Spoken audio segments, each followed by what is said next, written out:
President Bola Tinubu has assured Nigerians that his administration is already taking steps that will curb the increase of fuel prices in the country without having to reverse the country's decision to end the petrol subsidy regime. Reacting to the threats by organized labor to embark on an indefinite nationwide strike if the prices of PMS increased above what they currently are, the president noted that such a move was premature, urging all stakeholders to be circumspect in reacting to the current situation, even as he appealed to citizens for calm.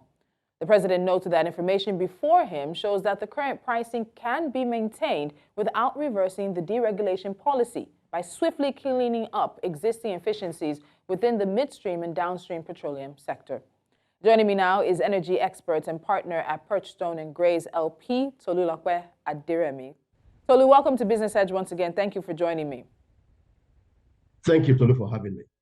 So I'd say one of the biggest questions that many Nigerians have right now is what many are taking as President Tinubu's pledge, promise, assurance even though he's not David O, that pump prices will not change. And given that the administration is full steam ahead with deregulation and that we keep hearing that the price is now controlled by market forces, do you think this is a pledge that the president can really keep?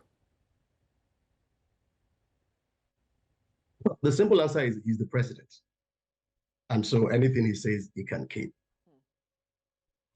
But on a more serious note, I think we should look at it from what is a bit more important angle, which is from the legal angle. What might appear to be a simplistic statement, and I think I listened to the president's spokesman yesterday, was actually deep-rooted in the law. And for the president to have said otherwise, it will be in gross violation of the law unless the law is amended. And so the simple truth, even though it's the hard truth, is that subsidies has come to stay. Removal of subsidy, Tolu. Removal of subsidy, yes. If it's going to change, then the law has to change. But I think it is all not gloomy. Yes, the country is tensed up. The prices of goods have all gone up. And so everybody's almost agitating, that we might consider, going the route of what's happened in Kenya. I don't think so. I think we must continue on the path which the president has set up or set us on, but look deeply again into the law. And interestingly, you will find that what the president is saying is actually backed up by law. But the expression which the spokesperson may have used may not have really be in sync with the land. And what's that provision? So the law makes provision that the authority, which is the downstream and midstream authority, can invoke what is called a public service obligation. And so once you invoke a public service obligation, what that does is that the authority can now license specific companies, maybe one or two or three companies, and then maintain what I call a strategic stock. I mean, it's not what I call, it's what the law calls it. And so what will that strategic stock do? It is going to not even appear, it's going to address some of the root causes of the pain in the land. Don't forget, subsidies itself is just treating symptoms. What the government needs to do is to go and treat the pain or the root of the pain. But those two things, you must do it simultaneously. In treating the root of the pain, I am sure government is doing that. And all that is, we must increase our exports. We must earn more dollars. Certainly we have to do that. But as to the immediate palliative, which is the invocation of Section 209 of the Petroleum Industry Act.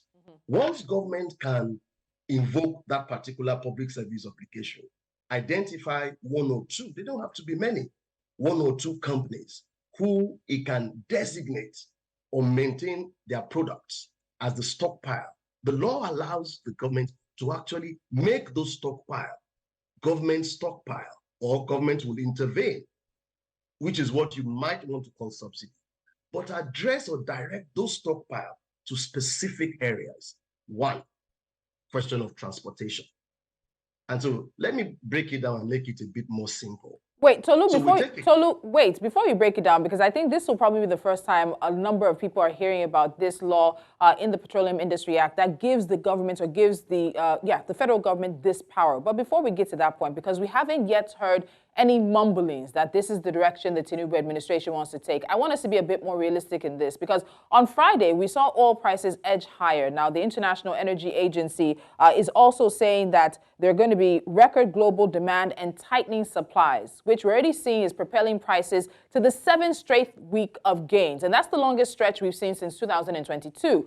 The IEA is also estimating that global oil demand is hitting a record 103 million barrels per day in June and could possibly hit another peak by the time July numbers are out. Then there's also the OPEC plus cuts that we have from Saudi Arabia and Russia, which have also set the stage for a sharp decline in inventories throughout the rest of this year. And the IEA is also saying that could also drive up oil prices even further. So when we're here in this current situation, laying all of that on the table, if oil prices continue to rise on the international market, how long can Nigeria actually maintain this current pricing that we have? So I wasn't going to dwell on the problem. I was actually moving straight to the solution. Fantastic. The problem, as you have identified, unfortunately, we have no control over it. We have no control over international pricing of crude oil. We have no control over the landing cost of crude oil. We have no control, or put it this way, we may, if we want to, control how strong the Nigerian currency is. Oh, these are factors that plays a long way in determining how much of this Nigeria can sustain. So if you want to ask me, how long can we keep this for? I would rather move to the solutions. And the solutions will be two things, which I had said earlier. One is, let me treat the immediate concerns of people. And the president is a listening president. That's why you can see all what it's doing. The other extraneous factors, and I call them extraneous, carefully, because it doesn't have a control over them. The only part he has control over is to strengthen his currency. And if the president can strengthen the currency, then the value or the landing cost of PMS will reduce. Or alternatively, you tell me we should go and fix our refineries. Those are answers, or those are reasons many people have given. And I'm not really interested in going that route, because year in, year out, presidents in, presidents out, you can tell that those refineries, we have not been able to do anything with them. So rather than focus my attention and my energy and intellect in that area, why don't I go back and look at the law and say to myself, what does the law allow the president to do? One, because you don't want the country to implode. In my firm, we have people who are increasingly either leaving or complaining they can no longer come to the office. So the pain is real. And let's get real. When the president says, let the poor breathe, it's actually happening. And the pain is just not for the poor, it's even for the rich. And so for me, everybody who is a thought leader and who's had an opportunity to speak on this matter should actually start looking at ingenious or creative ideas within the ambit of the law that allows the president to solve this problem. And I think that was the approach that I took. Okay, so I know you said you don't want to waste your time and internet about the refineries, but I have to ask this question. It's not about getting them working, but it's around sort of the concepts we have, or this belief that Nigerians seem to have that if the state-owned refineries are working, it's a silver bullet to ending the situation of high costs of petrol, or at least solving the issue. So, Tolu, is this a silver bullet? Or given the realities on ground, we've progressed beyond just getting the refineries working? As you said, the president mentioned, of course, dealing with inefficiencies in the situation, making sure that those inefficiencies are addressed and addressed quickly so that this situation can start to lessen. But are the refineries the silver bullets we all tend to make them sound like? If they're working, yes, they may be. But the question you and I are going to ask ourselves, what do we require to make them work? And look at the one in Ajaokuta. It's not rocket science. Ajaokuta, sorry, not Ajaokuta, I'm talking of the steel. If I was going to the problems with the refineries, once you are not able to have a functioning steel company, how does your refinery work? So turnaround maintenance of refineries, I mean, people have spoken a lot about these things.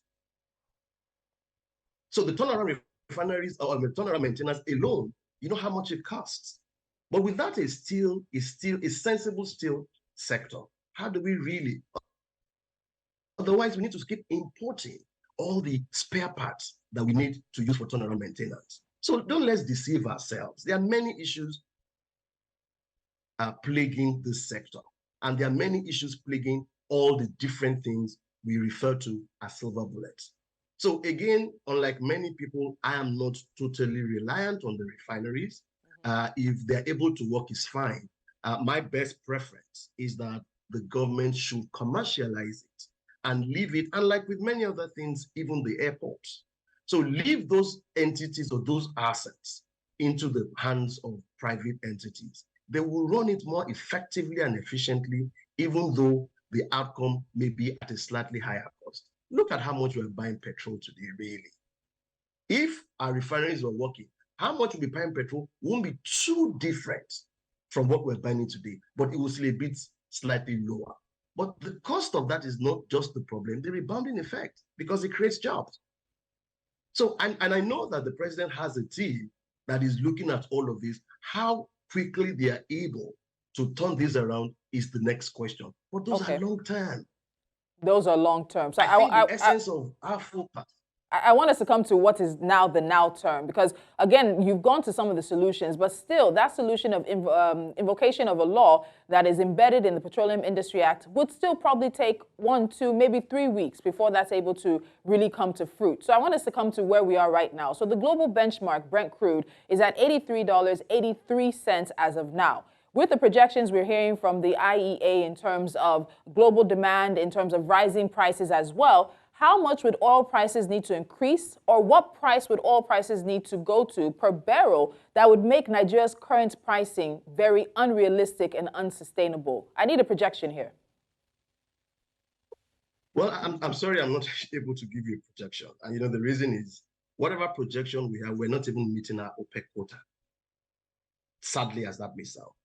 So many times when I engage on topics like this, it's difficult, or it sometimes doesn't have a utilitarian value. Trying to compare or benchmark the international concerns and issues with our own. If we were at least maintaining our OPEC quota, maybe we can be having this conversation. But Olu, we're not meeting that quota. So really and truly, what are we talking about? The gentleman in the Niger Delta, I can't remember what his name now. This warlord. Asari Dokubo. When I look at what he's doing, Asari Dokubo, thank you. Silently, I am a bit impressed, because one day, and I think maybe it was on your program or some other television program, they discovered, I think, about 17 illegal pipelines connected to the NNPC's pipeline. Oh no, that would be Tom Polo. And so when we're able to Tom Polo, all right, yes. Thank you. When we're able to do all of this, or to undo all of these, and we can really account for what we are producing and exporting. So I think that is when we can be having a conversation about the international price of food impacting on how much of, and what you're simply saying is, if we're able to do better internationally, we will definitely earn more revenue in terms of FX. That is correct. Okay. But the truth of the matter is, what we're losing, we cannot even meet our obligations. So we're in a precarious state, and don't let's mince words about it. Short of saying we should declare a state of emergency, and the last president, what he did by making himself the Minister of Petroleum was to declare a state of emergency without using those words in particular. But I think we have to. And in doing it, there are different legs that we must address. But the most important one is the one that directly affects you and I, or affects the ordinary citizen. The ordinary citizen may not even be watching the program, may not know what you're talking about, landing costs. Let them talk about the IEA, International Energy Projection. They don't know, they don't care. What they care really about is my day-to-day activities. How is it funded? Is it not worrying that government was going to give 8,000 palliatives? How much is 8,000? So I think we should start addressing or helping government using the instrumentality of the law on how government can immediately solve this problem in the short term.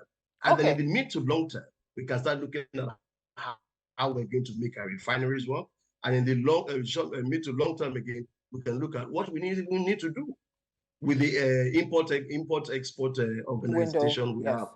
Okay, Tolu, let me come in here. As you mentioned, the medium and long term as it was, the administration has said that they do have plans to get at least one refinery to some form of optimal level before the end of the year. That's a medium-term conversation. Short-term, immediate now, as you said, what matters to the man on the street? So let's talk about this.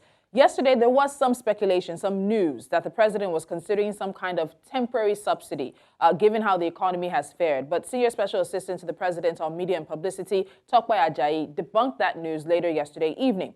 But also yesterday, the MBS inflation data came out. Nigeria's annual inflation rates rose to 24.8% in July from 22.7% in June.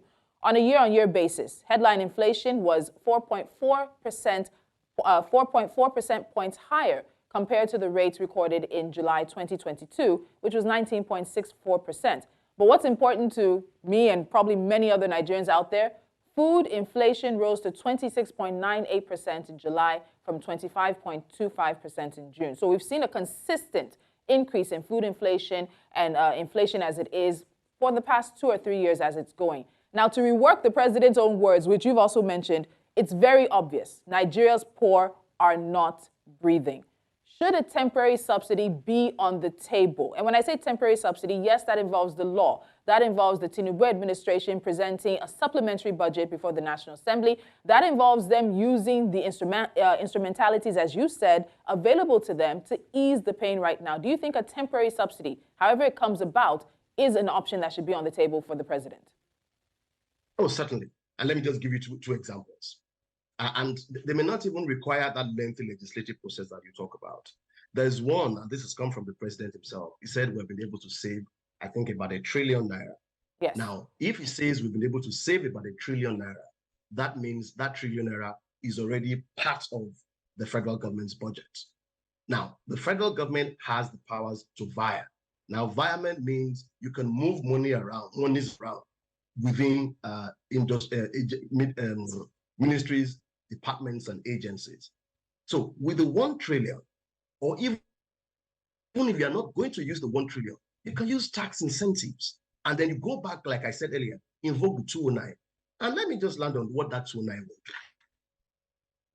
If you are able to maintain the strategic stock, the next question you want to ask me is at what tariff, at what price? The authority, the downstream and midstream authority, they have the powers to determine the price at which those particular products are purchased. Don't forget, since 2021 of the PIA, nobody is able to determine price other than the market anymore. But once you are able to invoke the public service obligation under the section 209, you can determine the price. And once you determine the price for this strategic stock, then you can channel the strategic stock to transportation. And not just transportation, focused or strategic transportation, i.e. transportation of foods and products. And so immediately what you would have done with that is you would have crashed the price of foods being transported around the country. That is what that category of people who government was going to give 80,000, that is what they are most concerned about. Yes. Yes. The second is, from that same strategic stock, you also now have to work with the subnational governments. In working with the subnational government, target the civil service force and provide transportation also for them from this stock. Now, 60% or 65% of the Nigerian population, they are civil servants. Most of the states are civil service states, apart from few states that are metropolitan in nature, Lagos State, IE, for example. And so once you are able to, from this strategic stock, create mass transportation, and you can draw from the 1 trillion you have saved, or even if you are not able to do that, you can set with these licenses that you have identified, you will tell them, look, the question you might ask me, which let me just preempt, is how do you pick which licensee and how are you going to be fair? Because of time, so very quickly. Rovers, for example. Because of time, I need this answer in 30 seconds, please. Tell me. So 30 seconds, I need you to say how you will pick the licensees for this. Okay. Oh, yeah. All right, thank you. So you identify them, and what you simply do is either from the 1 trillion, you subsidize the cost of their PMS, or you tell them, look, I'm going to fix price at a certain level, so such that my citizens will purchase petrol for this category of people at a certain price. And then when you are paying your taxes, I'm going to factor in what you would have lost from what you have sold as PMS, and I give you a tax incentive. So what you've described to me, it's not rocket science at all. So what you've described to me is that there are, in fact, options on the table in front of the president and his administration to address this issue. Absolutely. Okay. Tolu, unfortunately, because of time, I do have to let you go. But because it's a current and ongoing developing conversation, I know we'll be touching base with you as well, especially this invocation of a law, of a clause that's embedded in the Petroleum Industry Act. Not a lot of people have been focusing on this as something that the president has as probably his executive powers for him to use. And I think that's something we need to explore much further. But that will have to be another time. Energy experts and partner at Perchstone and Grays LP, Tolu Lokwe Aderemi, thank you so much for joining me. Thank you. All right, so we'll go on a quick break. When we come back, we have international business headlines. And from there, we'll also get into the CBN threatening to sanction banks that are engaging in illegal Forex activities. The details after this.